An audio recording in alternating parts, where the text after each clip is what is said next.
In this large bowl, I have mixed up 1½ sticks of butter, 3/4 cup of sugar, 1/4 cup of brown sugar, and mixed it and blended it well.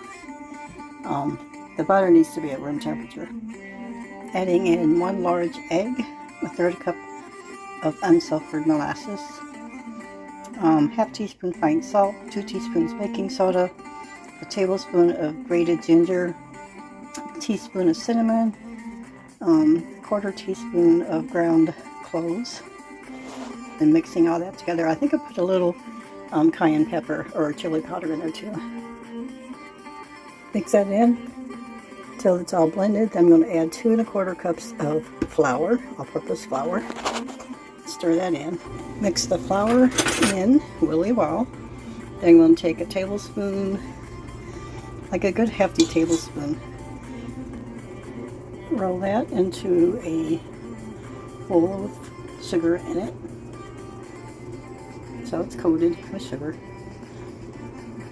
and then plop it on a cookie sheet. Preheating the oven to 350.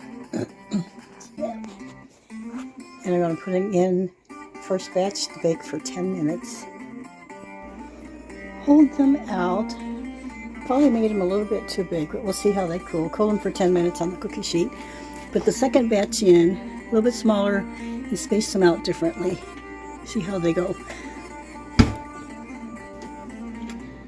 Checking on the second batch. They look a little better. I'm going to cook them a little longer. Oh, a broken one. I'm going to have to eat that. Poor thing. Second batch, I just pulled out. I'll let them cook like 14, almost 15 minutes. A little bit longer since they're big. I'm going to let them cool for 10 minutes again. And then transfer them to a cooling rack. And the first batch, I just put them right back in. Let them cook like 5 more minutes. See if that makes them more crispy. Okay, second batch is done. Have them on the cooling rack.